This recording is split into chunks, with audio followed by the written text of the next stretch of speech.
Thank you so very much for tuning in to another episode of Real Solutions.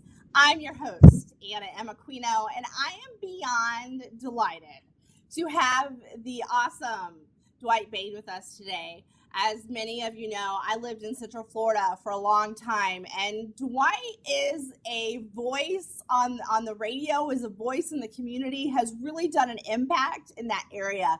So thank you so much for agreeing to be on the show, Dwight. I'm very glad to be here and very eager to be part of a conversation to make this the best possible time of your listeners' lives. Awesome. Now, you have, I'm sure, a story on how God got you to where you are and where you're going now. But how is it? I mean, I'm sure you didn't sound be like, I am going to motivate Central Florida. How is it that this started, and what has God done in your life? No, actually, I'm that weirdo who did my whole lifetime say, this is what I'm going to do in Central Florida. All right. So I was 9 years old, and a delivery man came to our door, and he tousled my hair, and I'm a little kid, and he said, so what are you going to be when you grow up? I'll never forget this. I remember where I was standing. In fact, we went back and we filmed a television special at that house I grew up in. Cool. Because I said, I'm going to be a Christian psychologist on the radio in Orlando. Wow. 9 years old. Wow. In my high school yearbook, there was a little thing where, what are you going to be when you grow up? Future career plans. It said Christian psychologist on radio in Orlando. Wow. Because I've known this is what I'm supposed to do, to be a voice in my community, adding value. What I didn't know back then, 1969, is that God would give me an opportunity to add coaching and then to be able to communicate on the subject of change. If you're helping people to change because of a crisis, that's counseling. If you're helping people change to maximize their potential, that's coaching. So I teach on change as a counselor or as a coach. That's what I do because that's what I wanted to be when I grew up. That's so cool. Wow. That's just really cool. So you are the founder of a really neat organization. Do you want to talk about that for a minute? Sure. The LifeWorks Group is one of the oldest Christian counseling, one of the oldest faith-based counseling agencies in Florida. We've been at this now over 30 years, and I went to Liberty University with one goal. I was going to get the credentials that I needed to come back and start a faith-based outreach in Central Florida, my hometown, here in Orlando, and we've been at it ever since. I've had a chance to watch more than a dozen people that I've trained as interns that have gone into different places, launched their own agencies, and had a chance as a speaker at different trade shows and events to add value to tens of thousands of counselors and life coaches, because I'm really passionate about giving people tools and then also giving them a challenge. Here's a tool to build a better life. Here's a tool to change some things, but then the challenge is go use the tool. Don't waste it, because we can't waste time. Time's the only thing that we have. And in fact, one of the most common things, if you're in an airport or a busy train station, or you're running out of an office meeting, people will say, what time is it? But that's not really the best question. The best question is, what are you doing with your time? Not what time is it, but what are you doing with the time that you have? We only have a certain amount, so it's important to be very intentional, and that's what I know your program is about. Absolutely. My husband and I, and several people in the Christian community, I've had this conversation with them over the years that, having somebody in your life to say, you can do it and help you over the speed humps. Unfortunately, a lot of times in the Christian community, we don't have really licensed people who are really, not that there's anything wrong with pastors, but pastors don't always have that background or gifting. So where do you find yourself in that, trying to kind of, how do I want to say this, re-educate people on sometimes, having somebody who is a licensed counselor, a licensed life coach to be able to really minister in that way? Yeah, well, I'm glad you asked, because even though I knew I wanted to be a Christian psychologist on the radio in Orlando, what I didn't know is the path that God would take. I went to a Bible college, was trained as a pastor, and was ordained as a pastor in this denomination. and then went to graduate school at Liberty because I wanted to have the credentials, and of course then to be state licensed and nationally board certified. And what I found, especially in today's world, because the world has changed a great deal. Back when I started 35 years ago, if somebody was a pastor or a counselor or a chiropractor, it was like, oh, okay.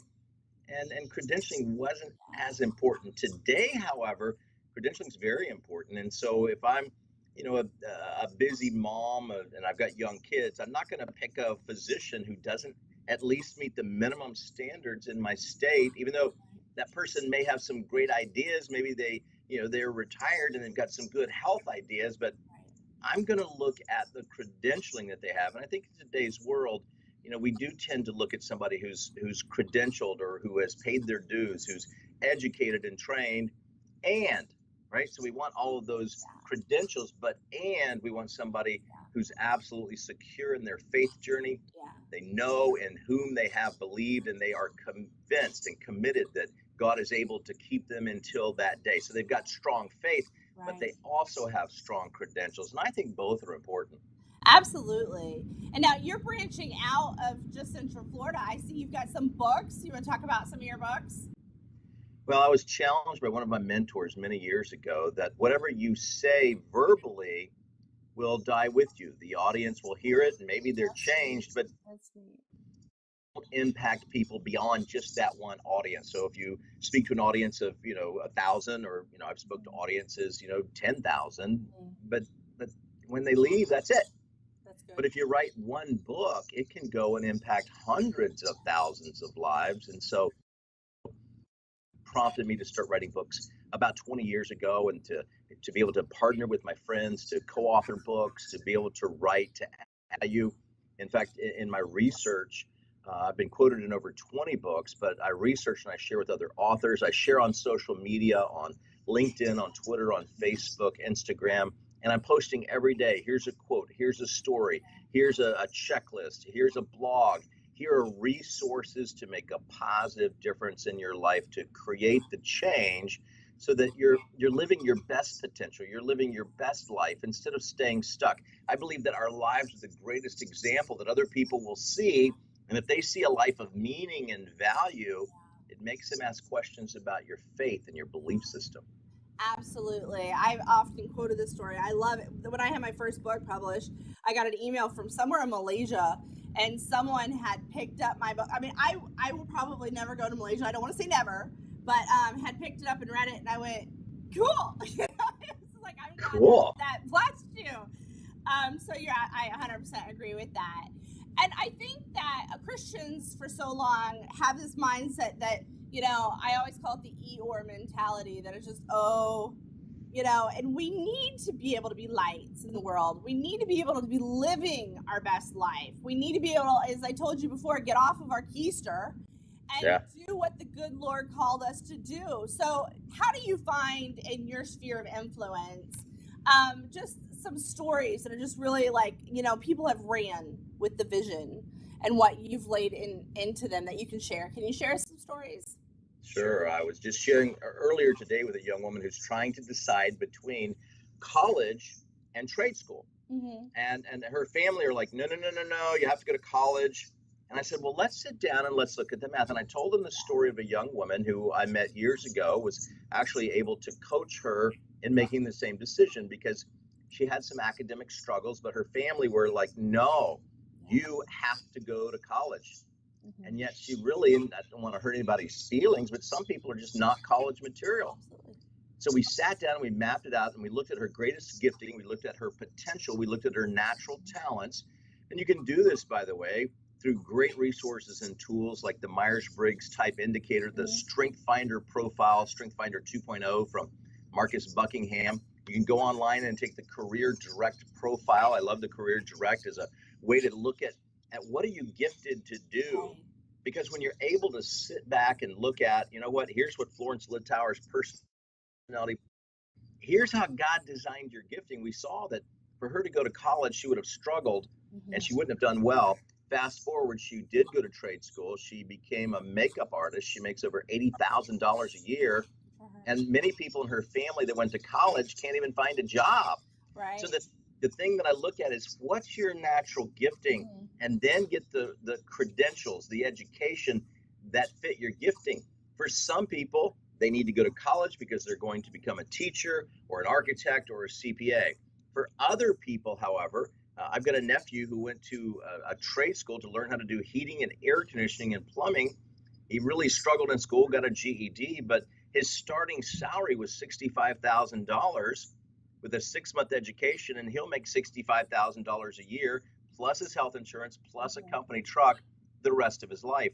And many people who go to college, because they don't know why they're going, they don't have a clear plan. They coach. They don't have someone who says, what are you most gifted in? Let's build on your strengths. And there's nothing that says you're successful if you make $65,000 or $80,000 or $100,000, and you're not successful if you make $30,000. That's not true. The average school teacher in the United States makes $35,000. In other countries, school teachers make $95,000.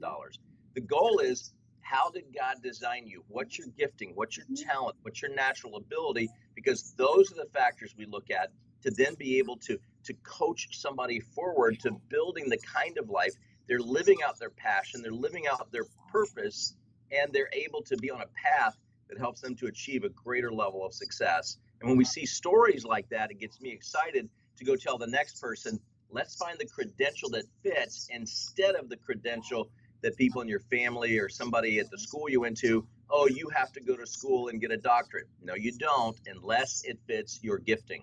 Absolutely. And you will find success and fulfillment. I think that that's the number one thing that most people are, they're looking for this fulfillment. They're looking for, what did God made for me deep down? And it's not always about money. It's about, where is God placed? That's right. Where has God designed me? And that's why I want people to know that we have a real God that works in the lives of real people, and he gives us real solutions, because it's living our best life. And so that's awesome. Thank you so much for being on the show. I want you all to listen to what he had to say, because you can live your best life. God has a plan and a purpose, and I want you all to start getting excited, because you're going to fulfill it. Keep running the race. Thanks for watching. Bye-bye.